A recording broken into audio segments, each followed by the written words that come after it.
ඉතින් ඔයාලට ඔයාලා හැමෝම හොඳින් ඇති කියලා මං හිතනවා. අද මං ඔයාලව එක්කන් යන්න හදන්නේ අපේ දකුණු ලකේ තියෙන සරසවියකට. ඒ කියන්නේ රුහුණු විශ්වවිද්‍යාලය. මම කලිනුත් ඔයාලට රජරට කැම්පස් එක වගේම ශ්‍රී ජයවර්ධන විශ්වවිද්‍යාලය ගැන තොරතුරු ගෙනාවනේ. අද මං ඔයාලත් එක්ක බෙදා ගන්න හදන්නේ රුහුණු විශ්වවිද්‍යාලය. රුහුණු විශ්වවිද්‍යාලයේ මේන් එන්ට්‍රන්ස් එකෙන් ආපු ගමන්ම අපිට ඉස්සෙල්ලාම හම්බෙන්නේ සමනල පාලම. සමනල පාලමෙන් වම් අත පැත්තේ මෙන්න මේ විදිහට අපිට ග්‍රවුන්ඩ් එක බලා ගන්න පුළුවන්. ඒ වගේම තමයි දකුණු අත පැත්තේ තියෙන නම් පොඩි වැවක් වගේ එකක්. මම ඇත්තටම දන්නේ නැහැ ඒක මොකද්ද කියලා. ඒකෙන් ඉස්සරහට යද්දි අපිට හම්බ වෙන මෙන්න මේ විදිහට යකා හන්දිය. අපි දැන් යන්න හදන්නේ යකා හන්දියෙන් දකුණු අත පැත්තට. දකුණු අත පැත්තට යද්දි අපිට හම්බ වෙනවා ලයිබ්‍රරි එක. ඔය පේන්නේ ලයිබ්‍රරි එක. එතනින් ඉස්සරහට අපි යන්න හදන්නේ අපේ යාළුවා එනකම් ඔන්න ඔය පේන නුගසෙවන යටට. නුගසෙවනයට හරිම සීතලයි. නුගසෙවනත් එතන අපිට ගන්න පුළුවන් වලක් වගේ. මොකද දැනගත් විදිහට මෙතන එක එක ෂෝ හිටම් පෙන්නනවා. කොහොමත් ඔය එහා පැත්තේ තියෙන ආර්ට් ෆැකල්ටි එක මෙන්න මෙතන තමයි නුගසෙවන තියෙන්නේ. අපි යාළුවා එනකම් ගොඩක් වෙලා හිටියා. හැබැයි එයා නම් ආවේ නැහැ. වෙන යාළුවෙක් ආවා අපි එකයි යන්නේ. ඒක නිසා අපි ඇවිදලා මහන්සි වෙලා හිටපු නිසා ඉස්සෙල්ලාම ගියා අපේ කැන්ටින් එකකට කන්න. මොකද එක කෑමනේ. මෙන්න මෙතන කැන්ටින් එකට ගිහිල්ලා අපි කෑවේ ආප්ප. එදා ඉරිදා දවසක්. ඒක නිසා ගොඩක් කැන්ටින් රුහුණු කැම්පස් එකෙත් වහලා තිබ්බේ. ඊට පස්සේ අපි ගියා හවස කැම්පස් එක වටේ ඇවිදින්න. මොකද රුහුණු කැම්පස් එකේ තමයි තියෙන්නේ ලස්සනම සඳලු තලය. එතනට මම ඔයාලව එකයි යන්නම්කෝ. මොකද එතනදී ලස්සනට ඉර බහිනවා අපිට බලන්න පුළුවන්. ඔයාලා දන්නවද රුහුණු කැම්පස් එක නිර්මාණය කරලා තියෙන්නේ ජෙෆ්රි බාවා. මම ඔයාලගෙන් අහන්න තව ප්‍රශ්නයක්. ජෙෆ්රි බාවා විසින් නිර්මාණය කරපු තවත් ගවර්න්මන්ට් කැම්පස් එකක් තියෙනවා. ඒක මොකද්ද? දන්න කෙනෙක් ඉන්නවනම් කමෙන්ට් එකක් දාන්න. රුහුණු කැම්පස් එක පුරාවටම මේ විදිහට මොනවද දකින්න පුළුවන්. ඔයාලා දැන් දන්නවනේ ස්ලග් එක කියන්නේ මොකද්ද කියලා. 2019 අවුරුද්දේ ස්ලග් එක තිබ්බේ රුහුණු කැම්පස් එකේ. මේ අපි යන්නේ රුහුණු කැම්පස් එකේ මල් පාරේ. ඔයාලා බලන්න ඇත්තේද කෝ මල් කියලා. මල් නෑ හැබැයි. මේක තමයි මල් පාර. මෙතනින් තමයි තියෙන්නේ රුහුණු කැම්පස් එකට යන්න. අපි දැන් මේ යන්නේ Faculty of Fisheries and Marine Sciences and Technology Faculty එක ළඟින්.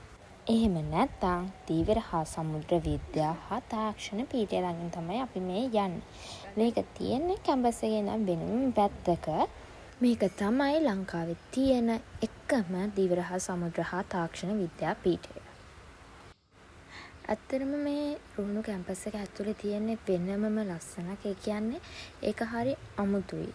මට කියන්න තේරෙන්නේ නැහැ ඒක මොන වගේද කියලා. මේ බිල්ඩින්ස් බලද්දී අර පරණ විදිහේ පරණ තාලේ ඒ විදිහේ බිල්ඩින්ස් තමයි මෙන්න මේ රුහුණු කැම්පස් එක ඇතුලේ දකින්න තියෙන්නේ. ඒ වගේම තමයි රුහුණු කැම්පස් එක ගැන කතා කරොත් එහෙම ෆැකල්ටි 10ක් තියෙනවා රුහුණු කැම්පස් එක ඇතුලේ. මේ ෆැකල්ටි 10 ඇතුලෙන් ඉංජිනේරින් ෆැකල්ටි එක තියෙන්නේ හපුකල. ඒ වගේම මෙඩිසින් ෆැකල්ටි එක තියෙන්නේ කරාපිටියේ.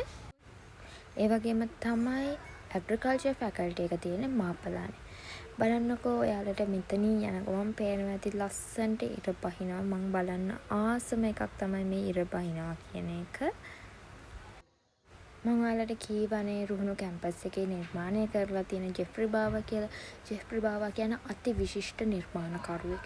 එයාගේ නිර්මාණ වලින් තමයි රුහුණු කැම්පස් එක මෙච්චර ඇත්තටම ලස්සන වෙලා තියෙන්නේ. දැන් මම ඔයාලට ඉස්සෙල්ලාම කිව්වනේ රුහුණු කැම්පස් එකේ ෆැකල්ටි 10ක් තියෙනවා කියලා. හැබැයි මම ඔයාලට කිව්වේ ෆැකල්ටි 3ක් ගැන විතරයි. මේ ෆැකල්ටි 3න් ඉතුරු ෆැකල්ටි 7ම තියෙන්නේ මාතර තියෙන මේ මේන් කැම්පස් එකේ ඇතුලේ. අපි බලමු දැන් අනෙක් ෆැකල්ටිස් මොනවද කියලා. Humanity and Social Sciences, Management and Finance, Science Faculty එක, Graduate Studies, ඒ වගේම Technology Faculty එක, Allied Health Science Faculty එක සහ ලංකාවේ තියෙන එකම Fishery and Marine Sciences and Technology Faculty එකක් තියෙන රුහුණු කැම්පස් එකේ. මම ඔයාලට කිව්වනේ රුහුණු කැම්පස් එකේ සඳලු තලයේ ඉඳන් ලස්සනට ඉර බහිනවා බලන්න පුළුවන් කියලා. මෙතන තමයි සඳලු තලයේ තියෙන්නේ. ඇත්තට මේ සඳරුතලය කියන්නේ රුහුණු කැම්පස් එකේ තියෙන ලස්සනම ස්ථානයක්. මොකද මෙතෙන්ට මුහුද හරිම ලස්සනට පේනවා. රුහුණු කැම්පස් කියන්නේ මුහුදට ආසන්නව පිහිටලා තියෙන කැම්පස් එකක්නේ. බලන්නකෝ මෙතන ඉඳන් බලද්දී කොයිතරම් ලස්සනද කියලා.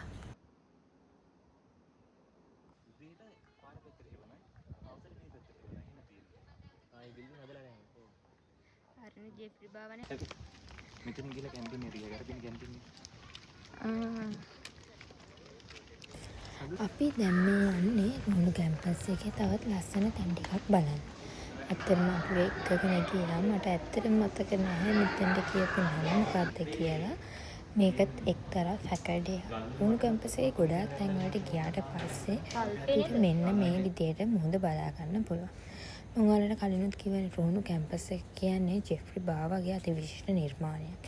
ඒ වගේම තමයි රුහුණු කැම්පස් එකේ තියෙනවා පේරාදෙණිය කැම්පස් එකේ වගේම ජයවර්ධනපුර කැම්පස් එකේ තියෙනනේ පුදුම රුහුණු කැම්පස් එකේ තියෙන පුදුම 7. මම ඔයාලට පුදුම 7 ගැනම කියන්න යන්නේ නැහැ. හැබැයි මට ඔයාලට පුදුම කිහිපයක් මෙහි යන ගමනේදී පෙන්වන්න පුළුවන්. දැන් අපි යන්නේ නම් මැනේජ්මන්ට් ෆැකල්ටි එක පැත්තට. මම ඔයාලට රුහුණු කැම්පස් එකේ තියෙන එක පුදුමයක් කියන්න. එකක් තමයි රුහුණු කැම්පස් එකේ මේ උළු වහල තට්ටු 7කින් සමන්විත වෙනවා. ඒ ඇයි කියලා කිව්වොත් එහෙම රුහුණු කැම්පස් එක කියන්නේ මුහුදට ආසන්න ප්‍රදේශයක පිහිටලා තියෙන කැම්පස් එකක් වගේම ඉතාමත් රස්නය අධිකයි. ඉතින් මේ රස්නය අවම කරගන්න තමයි මේ උළු වහල තට්ටු 7ක උළු වලින් සමන්විත වෙලා තියෙන්නේ. තවත් එක් පුදුමයක් තමයි ඔයාලා දකින්න ඇති කතිර හැඩැති වැට. මේ හැම තැනම රුහුණු කැම්පස් එක පුරාම තියෙන්නේ කතිර හැඩැති වැටවල්. මේ තියෙන්නේ එක ගර්ල්ස් හොස්ටල් එකක්. රුහුණු කැම්පස් එකේ ගර්ල්ස් හොස්ටල් කැම්පස් එක ඇතුලේ පිහිටලා තියෙනවා. ගොඩාක් මේ වගේ ලස්සනට හැදිච්ච ගස් තමයි මේ රුහුණු කැම්පස් එක පුරාවටම තියෙන්නේ.